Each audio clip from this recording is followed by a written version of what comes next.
Halo pemirsa semua, selamat datang di channel DVD. Channel yang membahas tentang beberapa kegiatan yang mengasihkan yang bisa kita lakukan dalam hidup kita. Silahkan like, share, subscribe, dan komen video ini.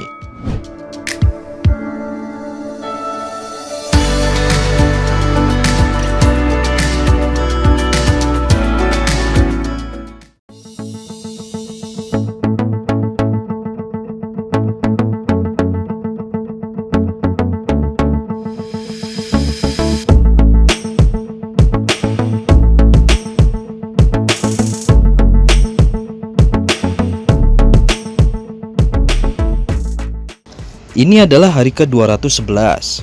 Sudah 31 hari lamanya, tepatnya pada hari ke-180 atau pada episode ke-29 yang lalu. Saya terakhir mengambil sampel ikan untuk ditimbang. Penimbangan ikan sampel ini dibutuhkan untuk mengkoreksi jumlah pakan yang akan kita berikan ke ikan. Pengkoreksian jumlah pakan yang saya lakukan secara berkala ini tujuannya adalah mengoptimalkan pertumbuhan si ikan itu sendiri. Bila kita tidak lakukan pengkoreksian jumlah pakan secara berkala, maka bisa dipastikan ikan akan jadi lambat pertumbuhannya karena asupan makanan yang tidak sesuai dengan jumlah kebutuhannya. Tentunya, seperjalanan waktu ikan akan bertambah besar dan porsi makannya pun pasti akan meningkat juga. Tadi saya sudah ambil sampel sebanyak 10 ikan. Awalnya hanya 5 ikan yang saya timbang. Tapi karena saya penasaran, maka saya ambil 5 sampel ikan lagi. Jadi saya lakukan penimbangan 2 kali tahapan menggunakan ember putih dan baskom hitam. Saya pikir dengan menimbang 10 ikan, maka hasilnya akan lebih akurat lagi. Dan kali ini terpaksa saya harus mengaduk-aduk isi kolam untuk mencari ikan hitam. Karena saya pikir si ikan hitam itu bisa menjadi salah satu acuan. Ikan hitam di kolam saya ini ada 7 ekor. Dan satu ikan hitam yang paling besar di antara ketujuhnya itu saya akan timbang hari ini. Mungkin pemirsa ingat dengan ikan hitam yang waktu di episode 19 atau hari ke-108 dan di episode 22 atau tepatnya di hari ke-127 pernah tertangkap dan saya jadikan ikan sampel untuk ditimbang. Bila lupa atau belum menontonnya, pemirsa bisa cek link video episode 19 dan episode 22 di kolom deskripsi. Dan akhirnya hari ini, ikan hitam itu berhasil saya dapatkan lagi. Ternyata setelah saya timbang, hasilnya membuat saya tersenyum. Si hitam itu sekarang beratnya sudah mencapai 275 gram. Berarti ada kenaikan 158 gram dari berat asalnya, yaitu 117 gram. Luar biasa bukan? Dalam tempo 84 hari, dari hari ke-127 sampai hari ke-211 ini, berat badannya naik secara pesat, bertambah sekitar 158 gram. Sepertinya si hitam itu porsi makannya lebih banyak dari kawan-kawan yang lainnya. Proses penimbangan ini mungkin yang terakhir kali saya lakukan, karena betapa sulitnya melakukan penimbangan ikan. Sungguh merepotkan dan kasihan sekali ikannya sampai jatuh-jatuhan. Sekarang kita saksikan penimbangan ikannya. Ikan pertama 275 gram. Ini ikan hitam yang tadi saya ceritakan.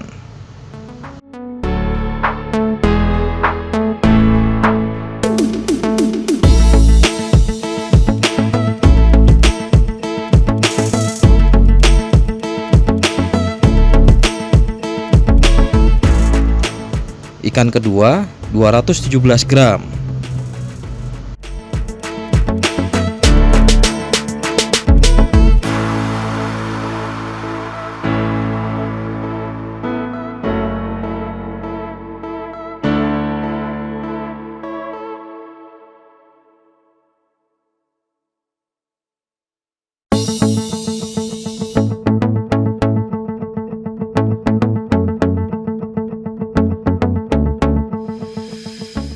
Ikan ketiga 201 gram.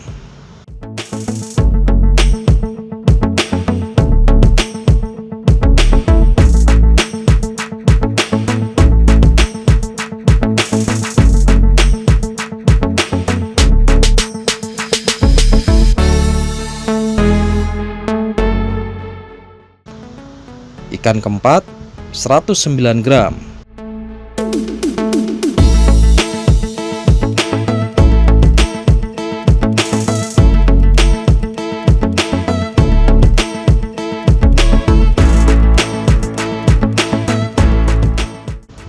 Ikan kelima 154 gram.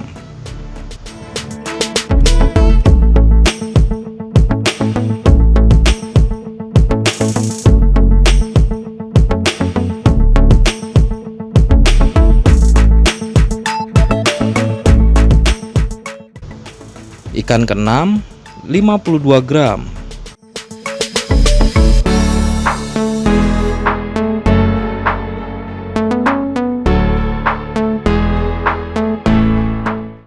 Ikan ketujuh 127 gram.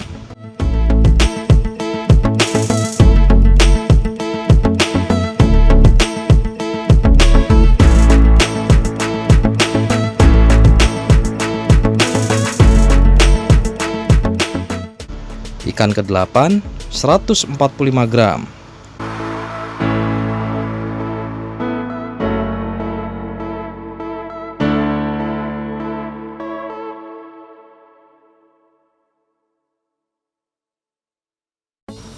Ikan ke-9 130 gram.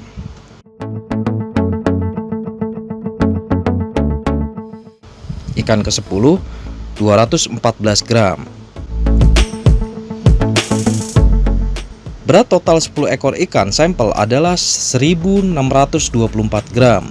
Berat rata-rata satu ekor dapat dihitung sama dengan berat total ikan sampel dibagi 10 sampel ikan, yaitu 1624 gram dibagi 10 sama dengan 162,4 gram. Menghitung perkiraan berat total seluruh ikan yang ada di kolam bisa dihitung sebagai berikut. Jumlah ikan yang ada di kolam dikali berat rata-rata satu ekor ikan. 83 ekor dikali 162,4 gram sama dengan 13.479,2 gram. Dibulatkan menjadi 13.479 gram. Atau kalau dikonversi di kilogram jadi 13,4 kilogram. Untuk menentukan jumlah pakan per hari ke-211 ini, rencananya saya akan memberikan pakan sebanyak 2% dari berat total ikan. Cara menghitungnya begini.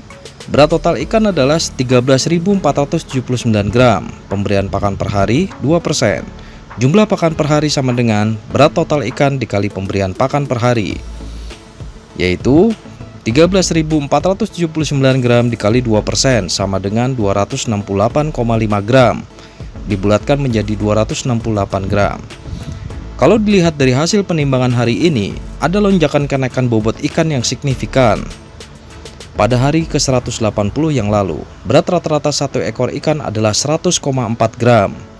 Pada hari ke-211 ini, berat rata-rata satu ekor ikan ada kenaikan menjadi 162,4 gram per ekornya. Dalam 31 hari, berat ikan bisa naik sekitar 62 gram, sungguh lumayan sekali kenaikannya.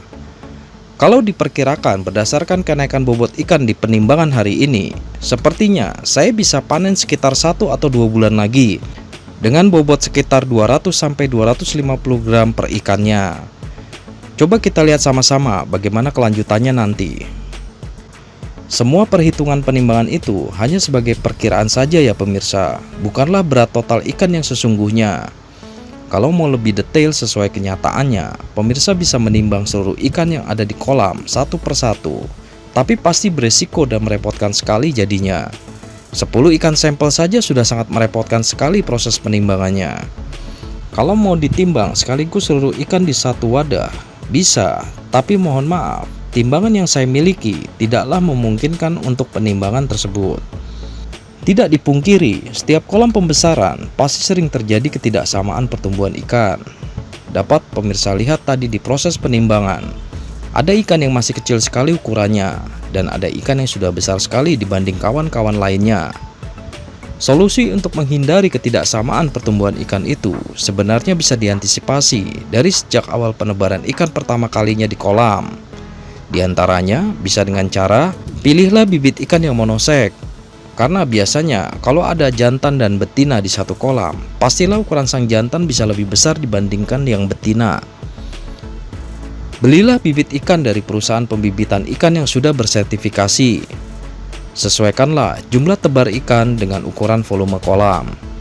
Kemudian, lakukan pengelompokan bibit ikan yang masuk ke kolam sesuai dengan ukurannya. Setelah itu, di saat masa pembesaran ikan, lakukanlah penyortiran secara berkala per 1 bulan sekali, dengan tujuan memilih dan memisahkan ikan yang lambat berkembang untuk dipindahkan ke kolam lainnya. Dengan cara itu, biasanya ikan akan tumbuh secara bersamaan dengan ukuran yang hampir sama atau tidak jauh perbedaannya di dalam satu kolam, dan akhirnya bisa dipanen di saat yang bersamaan. Tapi cara tersebut berlaku apabila kita memiliki kolam lebih dari satu, sehingga penyortiran dan pemisahan antara ikan yang kecil dan ikan yang lebih besar bisa dilakukan. Kalau hanya memiliki satu kolam saja, tentu cara penyortiran ikan secara berkala tidak bisa dilakukan. Mau ditaruh di mana ikan-ikan yang disortir itu? Kan kolam hanya satu saja. Ya mau tidak mau, dibiarkan saja begitu adanya. Atau bisa juga memakai cara pemanenan ikan sebagian secara berkala. Ikan yang sudah memiliki berat yang cukup bisa dipanen di awal. Seperti ikan saya yang berwarna hitam tadi itu, sebenarnya sudah cocok untuk dipanen karena sudah memiliki bobot 275 gram. Lalu ikan yang masih kecil ukurannya bisa dibiarkan di dalam kolam, diteruskan untuk pembesaran beberapa bulan ke depan. Cara terakhir ini adalah solusi yang tepat untuk pemirsa yang hanya memiliki satu kolam saja. Ini adalah hari ke-212. Hari ini respon makan ikan lumayan bagus. Setelah ikan selesai makan, lalu saya menaburkan garam kasar ke dalam kolam dengan dosis garam sesuai dengan yang sudah pernah saya jelaskan pada episode 31 yang lalu. Silahkan pemirsa yang belum tonton video episode 31 bisa cek linknya di kolom deskripsi.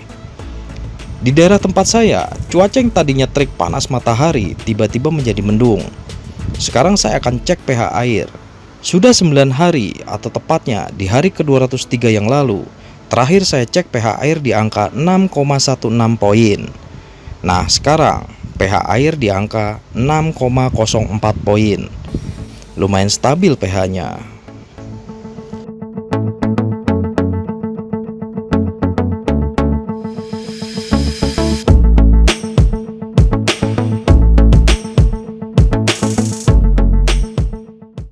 Ini adalah hari ke-213. Busa tebal masih menyelimuti permukaan kolam. Respon makan ikan lumayan bagus.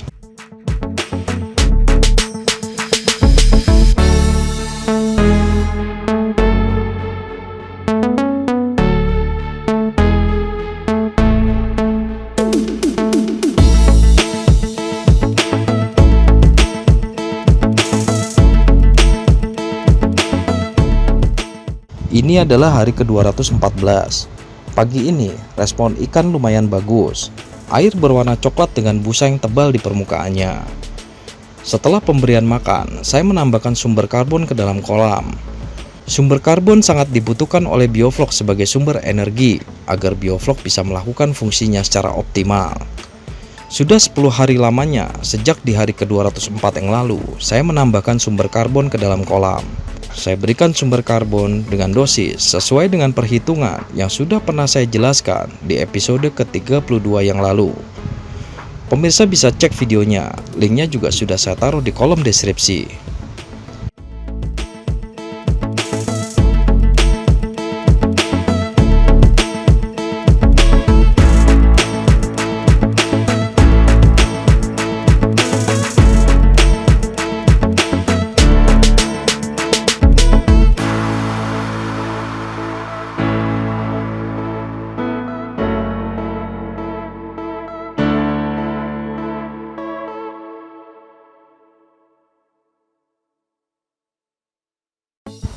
Dan saya sempatkan juga tadi ambil sampel air.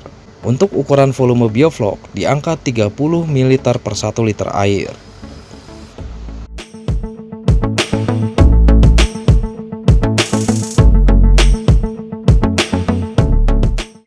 Ini adalah hari ke-215. Pagi hari ini air terlihat coklat dengan permukaan yang mengkilap dan busa yang tebal. respon makan ikan lumayan bagus.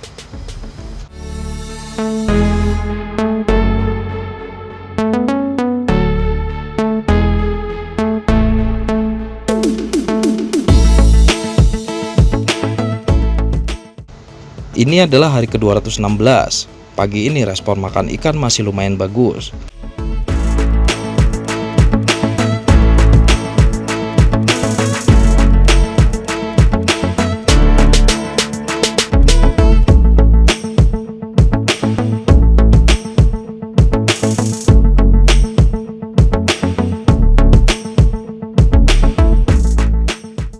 Ini adalah hari ke-217. Hari ini respon makan ikan agak menurun dibandingkan hari kemarin. Tadi saya sudah ambil sampel air. Ukuran volume bioflok di angka 50 ml per 1 liter air. Lumayan tinggi, pantas saja nafsu makan ikan jadi menurun. Sudah 3 hari lamanya sejak saya tambahkan sumber karbon ke dalam kolam. Dan pada hari ini, populasi bioflok jadi melonjak naik. Untuk mengatasi permasalahan ini, rencananya saya akan puasakan ikan selama 2 hari ke depan. Baik pemirsa, sampai di sini dulu episode kali ini. Jangan lupa like, share, subscribe, dan komen video saya. Bagaimanakah perkembangan ikan nila yang ada di kolam saya ini? Ikuti terus keseruan semua video saya selanjutnya. Agar bisa mengetahui secara lengkap riwayat perjalanan budidaya nila bioflok yang saya lakukan ini, pemirsa bisa menonton semua video saya dari awal episode sampai episode terbaru. Sudah saya taruh linknya pada kolom deskripsi. Terima kasih buat pemirsa yang setia sudah menonton semua video saya dari awal durasi sampai habis. Sampai jumpa lagi di episode selanjutnya.